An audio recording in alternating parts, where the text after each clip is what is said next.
Halo teman-teman, salam sehat selalu untuk kita semua, salam sejahtera dengan saya Bung Ropan. Dan kita akan ngobrol kali ini tentang persiapan yang sudah semakin dekat untuk U23 AFF. Ya, karena Piala AFF ini akan pada tanggal 17 sampai 26 Agustus bulan ini di Thailand. STY atau Shin Tae-yong sebagai pelatih kepala sudah mengumumkan nama-nama pemain.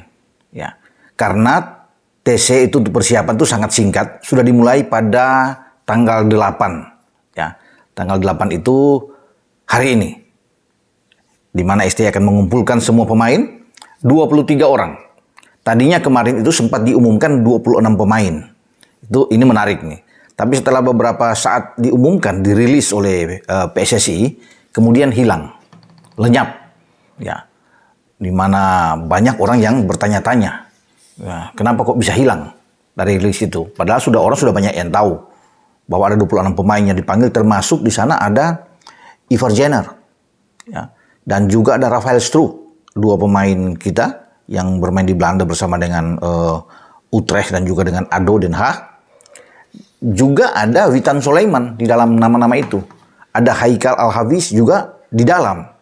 Ya. Ada Taufani Muslihuddin, pemain yang sedang menjalani skors ya oleh AFC ketika terjadi insiden di final di Kamboja SEA Games melawan Thailand. Itu ada di dalam. Tapi kemudian nama-nama yang saya sebut tadi ya, termasuk Witan, Ivar, Rafael, Al-Hafiz ya, Taufan itu hilang. Ada Muhammad Kanu juga dari Persis Solo tuh, namanya ada tadinya di 26, tapi nggak ada. Nah, rilis terakhir terbaru yang ada pada pagi ini itu sudah berubah dari 26 pemain turun ke 23 pemain. Ya, 23 pemain, nama-nama yang saya sebut tadi itu hilang, nggak ada ya di dalam yang terbaru itu. Dan memang Ivar Jenner tidak bisa bermain, Rafael juga tidak akan ikut ke Thailand, termasuk dengan Witan yang tidak ada. Namun masih ada satu nama yang bertahan, tetapi masih menjalani hukuman. Nah, ini kita tidak tahu bagaimana sistemnya. Ya, bagaimana? Apakah dia bisa ikut atau tidak? Tapi tetap diumumkan di dalam 23 nama. Komang Teguh Trisnanda, ini pemain Borneo yang terlibat dalam perkelahian dan ikut didenda oleh AFC. Komang ini tidak boleh bermain sama seperti Taufani. 6 pertandingan plus denda $1.000, sekitar 14,9 juta lah. Dia tidak boleh bermain karena dianggap melanggar ada pasal 47, itu disiplin, ada kode etik itu kalau nggak salah di disiplin di AFC ya.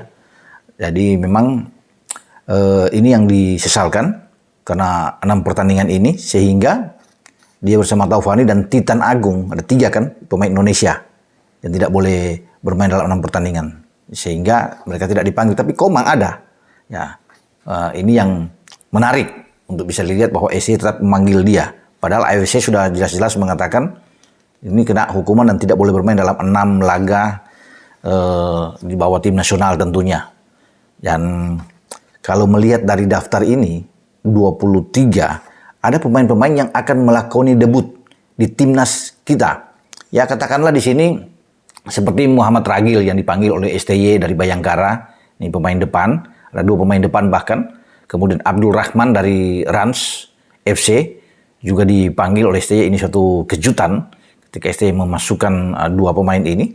Dan juga ada pemain Madura United, pemain tengah Salim Akbar Tuharea, ini diambil di tim nasional. Ada 2 pemain Persita, pantasnya STY ini sempat menonton pertandingan Persita dan dia tertarik dengan 2 pemain tengah dari Persita. Yang pertama adalah Esal Sahrul Muharram, kedua adalah Rifki Dwi Septian. Ya, jadi atau Septiawan ya, Rifki Dwi Septiawan. Inilah nama-nama itu, mereka akan mengawali debut bersama tim nasional kita dan STY memberikan kesempatan buat mereka. Selebihnya tuh ada 3 kiper, tentunya semua biasa-biasa saja, sudah pernah bermain di tim nasional ya. Kita bisa melihat di sini ada Dava Fasya dari Borneo, Hernando Ari dari Persebaya, kemudian Muhammad Adi Satrio dari PSIS, ini semua kan kita sudah tahu bersama. Dan yang lain adalah nama-nama juga yang sudah keluar masuk di tim nasional. Jadi antaranya yang masuk adalah Bagas Kava misalnya, ya, pemain belakang dari Barito. Nah, ini Komang Teguh yang saya bilang tadi tetap masuk, pemain dari Borneo. Ada Kadek Ariel dari Bali United, Robi Darwis dari Persib Bandung. Ini juga dia bersama dengan rekannya Beckham Putra, pemain tengah dari Persib yang juga masuk di dalam tim Piala AFF U23 ini. Rizky Ridho, wah ini luar biasa ini. Ini kapten kesebelasan kita yang sukses di Kamboja, di SEA Games, merebut medali emas. Pemain Persija yang juga bisa bermain di semua level. Ya, Rizky Ridho mau di U23, mau di timnas senior, ini pemain inti. Yang juga tampil saat menghadapi Argentina dan juga menghadapi Palestina sebelumnya. Dia menjadi 3 pilar di belakang kalau di tim senior bersama dengan Elkan Bagot dan Jordi Amat. Mereka bertiga menjadi pilihan tetap bagi STY dan dia ada di Piala AFF ini. Rizky Ridho, ya.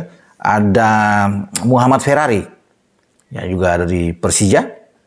Alfriana Dewanga yang sebelumnya dibuang oleh STY tapi diambil oleh Indra Safri, ikut di SEA Games dan sukses dan sekarang kembali lagi diambil oleh STY untuk persiapan di Piala AFF ini ke Thailand.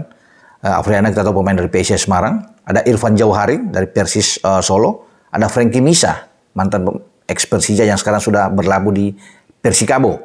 Ada juga Muhammad Zaki Azraf dari PSM Makassar. Ada Arkan Fikri dari Arema.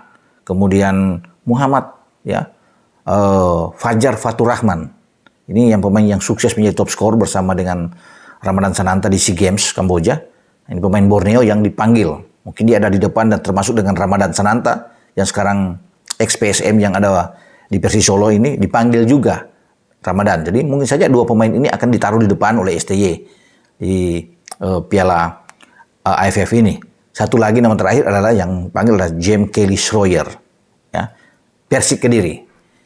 Inilah nama-nama pemain yang ada dan saya rasa dengan nama-nama ini bisa menjamin juga bagi kita jika semua dilepas oleh klub, karena kan akan tergantung juga dengan klub ini sudah dipanggil, klub mengizinkan nggak. Tapi saya pikir STY sudah berkomunikasi dengan klub-klub sehingga mereka tidak dihadang, ya tidak ya, barangkali bisa aja klub itu akan menahan mereka tidak bisa memberikan karena kan Piala AFF ini tidak dalam agenda FIFA, kemudian ini berbenturan dengan jadwal kompetisi di Liga 1 BRI di mana pemain-pemain itu juga dibutuhkan oleh klub-klub, ya, sehingga bisa aja ini tidak diizinkan untuk bergabung. Tapi saya rasa sudah ada kontak-kontak pendekatan yang dilakukan oleh STY, termasuk mungkin saja dibantu oleh Indra Safri untuk melakukan pendekatan ke pelatih-pelatih klub-klub yang ada di Liga 1 agar memberikan pemain ini untuk bangsa dan negara ini bisa bermain, walaupun ini level di Piala AFF yang bukan agenda FIFA,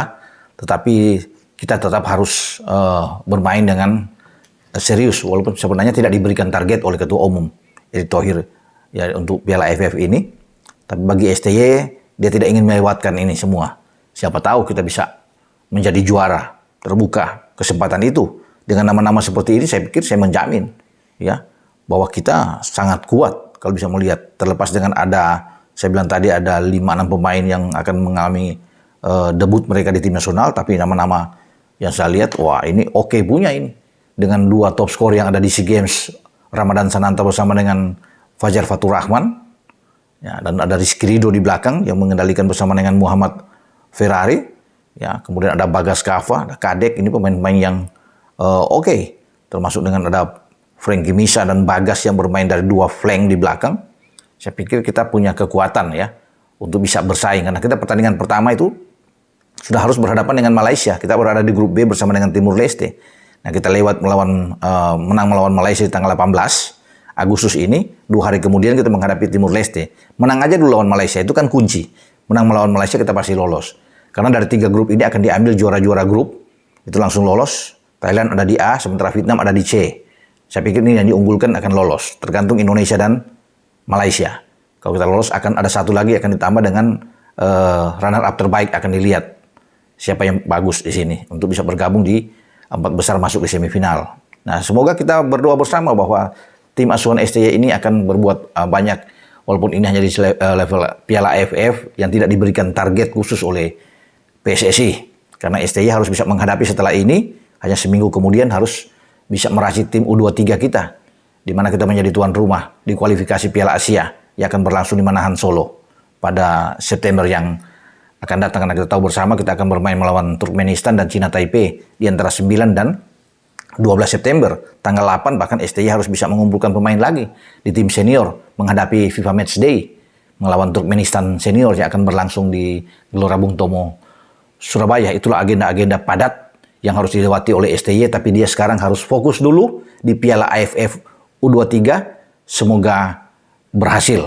Selamat berjuang untuk pasukan STY. Dengan saya Bung Ropan. Ciao.